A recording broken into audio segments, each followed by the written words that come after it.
Hi friends, welcome to my channel. Brahmamudi serial upcoming ఎపిసోడ్లో ఏం జరగబోతున్నాం ఈరోజు మనం ఇప్పుడు వీడియో చూసి క్లియర్గా తెలుసుకునేద్దాం.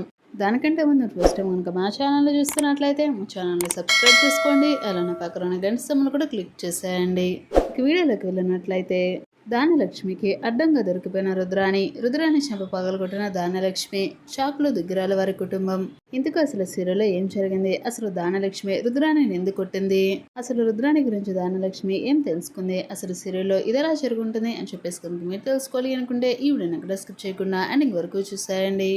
అప్పుడే మీకు క్లియర్గా అర్థమవుతుంది. అలానే మా వీడియోని ఇప్పటివరకు కనుక లైక్ చేయనట్లయితే వెంటనే ఒక లైక్ చేసేయండి. సరేనండి, సీరియల్ ఏం జరగబోతున్నప్పుడు చూస్తే తెలుసుకుందాం. ఇక మొత్తం మీద సీరియల్లో కనుక చూసుకున్నట్లయితే సీతారామయ్య అయితే నేను ఒక నిర్ణయాన్ని తీసుకుంటున్నాను, అది నేను మీ అందరితో కూడా చెప్పాలనుకుంటున్నాను. ఆస్తి ముక్కలు చేసి ఎవరి వాటా వాళ్ళకు పంచాలనుకుంటున్నాను ఇక నీ అంటూ సీతారామయ్య చెప్పడంతో దిగిరాల వారి కుటుంబం అందరూ కూడా ఒక్కసారిగా షాక్ అయిపోతారు. ఎంతో కష్టార్జితంతో కష్టపడి మరి ఆస్తి మొత్తాన్ని కూడా నేను కూడబెట్టాను. నా కొడుకులు ఇద్దరు కూడా కలిసి చాలా సంతోషంగా ఉమ్మడి కుటుంబంగా అందరూ కలిసి ఉండాలి అని ఎంతగానో కోరుకున్నాను. కానీ అది జరిగేటట్లుగా అనిపించడం లేదు. మా ఆస్తి మాకు ఇచ్చేసేయండి, మేము వెళ్ళిపోతామని అంటూ ఎవరికి వారే ఉండాలి అనుకుంటున్నారు. కలిసి ఉండాలనే ఆలోచన ఎవరికి కూడా లేదు. అలాంటప్పుడు ఎందుకు ఈ గొడవలు, ఎవరు ఆస్తి వాళ్ళకి ఇచ్చేస్తాను, వెళ్ళిపోండి అని చెప్పేసాడు సీతారామయ్య అనడంతో ఇందులో ప్రకాశం అయితే నన్ను క్షమించండి నాన్న, నేను తప్పు చేశాను, ఎప్పుడు కూడా ఇలా ఆస్తి ముక్కలు చేయడానికి వీల్లేదు. రుద్రాణి మాటలు నమ్మి నా భార్య అసలు ఏ విధంగా తప్పు చేసిందో కానీ నా భార్య నేను గ్రహించకుండా భార్య ఏది చెప్తే నేను కూడా అదిగానే గుడ్డిగా నమ్మాను. ఆస్తి కూడా నాకు కావాలి అని చెప్పేసి కోర్టులో కేసు వేశాను. నన్ను క్షమించండి నాన్న, నేను తప్పు చేశాను. ఇంకెప్పుడు కూడా నేను ఆస్తి కావాలి అని చెప్పేసి అడగను, మనందరం కూడా కలిసే ఉందాం, నేను నీతో పాటే ఉంటాను నాన్న అని చెప్పేసి అంటూ ప్రకాశం అయితే సీతారామయ్య కాళ్ళు పట్టుకుని చాలా బ్రతిమాలాడతాడు. దాంతో సుభాష్ కూడా చూడు నాన్న, ఇప్పటికిప్పుడు ప్రకాశం అసలు ఇంటి నుంచి బయటికి వెళ్ళిపోతే వాడు అసలు బాగుపడలేడు. ఖచ్చితంగా బిజినెస్ పెట్టి స్టార్ట్ చేస్తాడు, కానీ నష్టాలు రావడంతో త్వరగా కోలుకోలేని దెబ్బతింటాడు. తమ్ముడికి అంత తెలివితేటలు లేవు కాబట్టి మనతోనే అందరం కలిసి ఉందామని చెప్పేసి అంటూ సుభాష్ కూడా చెప్పడంతో ఇక సరే అని చెప్పి సీతారామయ్య సైలెంట్ అవుతాడు. ఈ సీతారామయ్య మౌనాన్ని గ్రహించిన రుద్రాణి అయితే ఆస్తి పంపకాలు జరుగుతాయి అమ్మయ్య అనుకుంటే ఈ ముసలాడేంటి పంచరా ఏంటి అని చెప్పేసి అంటే చాలా కోపంతో తన మనసులో రగిలిపోతూ ఉంటుంది రుద్రాణి. సరే అయితే నువ్వు చెప్పినట్లుగానే చేద్దాం, కాకపోతే అందరం కూడా కలిసే ఉండాలని సీతారామయ్య కండిషన్ పెడితే ఇక దాంతో ప్రకాశం అయితే సరే నాన్న నువ్వేది చెప్తే అదే అని చెప్పేసి అంటూ ఒప్పుకుంటాడు ప్రకాశం. ఇంకొకటి కూడా చేయాలి, అప్పు కళ్యాణి ఇద్దరిని కూడా తిరిగి తీసుకురావాలని చెప్పేసి అంటూ సీతారామయ్య చెప్పడంతో ఇక ప్రకాశం అయితే సరే అంటాడు. ఇప్పుడు ప్రకాశం నీ భార్య కూడా బాగా అర్థమయ్యేలాగా చెప్పు, మరోసారి ఆస్తి గురించి కనుక డిస్కషన్ జరిగితే ఏదైనా గొడవలు కూడా వస్తే అసలు ఊరుకునేదే లేదు, అలాంటి గొడవలు కూడా ఇంట్లో రావడానికి వీల్లేదని చెప్పేసి అంటూ సీతారామయ్య అయితే ప్రకాశానికి చెప్తాడు. ఇక దాంతో ధాన్యలక్ష్మి కూడా సరే మావయ్య గారు మీ ఇష్టం అని చెప్పేసి అంటుంది. కానీ తర్వాత ధాన్యలక్ష్మి దగ్గరికి రుద్రాణి అయితే వస్తుంది. ఇక ధాన్యలక్ష్మిని రెచ్చగొట్టేందుకు ప్రయత్నిస్తూ ఉంటుంది రుద్రాణి. అసలు ఆస్తి దక్కాలని నువ్వు ఎంతగా పోరాటం చేసావు ధాన్యలక్ష్మి, కానీ నువ్వేంటి అసలు నాన్న ఇలా అనేసరికి ఒక్కసారిగా నువ్వు లోనైపోయావు.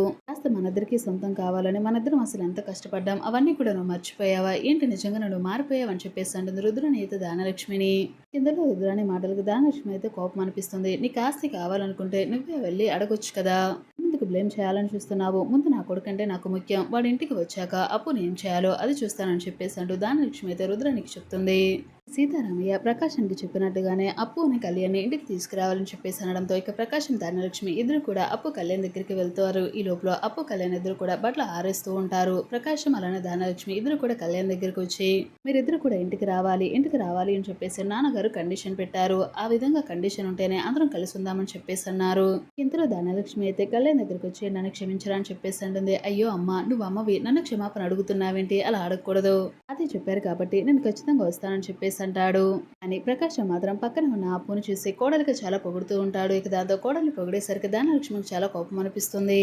అప్పు పోలీస్ అయింది కానీ నేను ఇంకా రైటర్గా పేరు తెచ్చుకోలేదంటాడు కళ్యాణ్. అదేంటో ఇంట్లో ఉండే నువ్వు ట్రై చేద్దు గానీ ముందు ఇంటికి పద, నాన్నగారు రమ్మన్నారని చెప్పేసి అంటూ ప్రకాశం అనడంతో సరే అంటాడు. ఇంతలో ఇంటి దగ్గర ఉన్న స్వప్న అయితే రుద్రాణి దగ్గరకు వస్తుంది. మీరు ఇక ఏడ్చే టైం దగ్గరకు వచ్చేసింది అని చెప్పేసి అంటూ సెటర్లు వేస్తూ ఉంటుంది. నేను ఏడ్చే టైమా ఏంటది అని చెప్పేసి అంటూ రుద్రాణి అయితే షాక్ అవుతుంది. అలా షాక్ అవుతున్న రుద్రాణి ఒక్కసారి గుమ్మం వైపు చూసేసరికి అప్పు కళ్యాణ్ ఇద్దరు కూడా అటు ధాన్యలక్ష్మి ప్రకాశాన్ని తీసుకుని ఇంటికి వస్తూ ఉంటారు. చూసిన రుద్రాణి ఒక్కసారిగా షాక్ అయిపోతుంది. ఇక హారతి ఇచ్చి మరి లోపలికి రమ్మంటుంది కావ్య. పేర్లు చెప్పి లోపలికి రండి అని చెప్పేసి అనడంతో ఇక అప్పు కళ్యాణ్ ఇద్దరు కూడా వారి పేర్లు చెప్తారు. ఇక ధాన్యలక్ష్మి ప్రకాశం ఇద్దరు కూడా పేర్లు చెప్పి లోపలికైతే వస్తారు. అలా అందరూ కూడా అంతా ఇంటికి చేరడంతో సంతోషంగా ఉంటారు. సీతారామయ్య అలానే దుగ్గిరాల వారి కుటుంబం మొత్తం పాలకుండ లాంటి ఉమ్మడి కుటుంబంలో ఉప్పు రాయి పడితే విరిగిపోతుంది. నువ్వు హాస్పిటల్లో ఉన్నప్పుడు రుద్రాన్ని చాలా చేసిందంటూ ఫైర్ అవుతుంది ఇంద్రాదేవి. నిజానికి ఇంద్రాదేవి ఈ కలుపు మొక్కని పీకి పడేయాలి అంటుంది.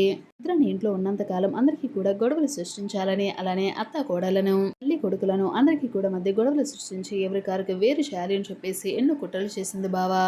అసలు మనం ఈ రుద్రాన్ని ఇంట్లో నుంచి బయటికి పంపించేస్తేనే ఈ కుటుంబం మొత్తం కలిసి చాలా సంతోషంగా ఉంటుంది. ఎటువంటి గొడవలు ఉండరు, అందరూ కూడా హ్యాపీగా ఉంటారని చెప్పేసి అంటూ రుద్రాన్ని పంపించాలి అని చెప్పేసి ఇంద్రాదేవి అయితే సపోర్ట్ గా మాట్లాడుతూ ఉంటుంది. మాట వెనుకనే కళ్యాణ్ అయితే నేను ఇంట్లోకి రాగానే శుభగడియలు మొదలయ్యాయి, దుష్ట శక్తిని బయటికి పంపిస్తున్నారా అంటూ కళ్యాణ్ చాలా సంబరపడతాడు. అసలు ఈ రుద్రాన్ని బయటికి పంపించేసి ప్రతి నెల భరణం కింద కొంత పంపిద్దామని చెప్పేసి అంటుంది అపర్ణ. దాంతో రుద్రాన్ని అయితే షాక్ అయిపోతుంది. అమ్మో వీళ్ళందరూ కలిసి ఒకటైపోయారు, నేను కనుక ఇప్పుడు ఇంట్లో నుంచి బయటకు వెళ్ళాను అంటే ఖచ్చితంగా అడుగు తినాల్సిన పరిస్థితి వస్తుంది, అలా మాత్రం జరగకూడదని చెప్పేసి అంటూ సీతారామయ్య కాలు పట్టుకుని బ్రతిమలాడుతూ ఉంటుంది రుద్రాణి. నాన్న ప్లీజ్ నాన్న, నన్ను క్షమించు, నేను ఇంట్లోనే ఉంటాను, ఎక్కడికి వెళ్ళను. సీతారామయ్య క్షమించాడు. ఇక దాంతో రుద్రానికి ఏదో కోపం అనిపిస్తుంది. సరే అయితే ఆస్తిలో వాటా రాసేస్తే వెళ్ళిపోతానని చెప్పేసి అంటుంది రుద్రాణి. ఎంతసేపు ఆ మాట అంటావా లేదా అని చూశాను, వేరవుతున్నందుకు నువ్వు బాధపడి ఉంటావేమో అనుకున్నాను, కానీ ఆస్తిలో వాటా అడగగానే మీ అమ్మ మంచి నిర్ణయమే తీసుకుంది అనిపిస్తుంది, బయలుదేరని అని చెప్పేసి అంటూ సీతారామయ్య అయితే రుద్రాణి రాహుల్కి ఒక్కసారిగా దిమ్మ తిరిగి షాక్ ఇస్తాడు. అసలు నాన్న ఇలా అన్నాడు, ఇప్పుడు కనుక నేను ఇంట్లో నుంచి బయటకు వెళ్ళాను అంటే అడుగు తినాల్సిన పరిస్థితి వస్తుంది, ప్లీజ్ నాన్న అని చెప్పేసి అంటూ సీతారామయ్య కాలు పెట్టుకుని ఒకటే బ్రతిమలాడుతూ ఉంటుంది రుద్రాణి.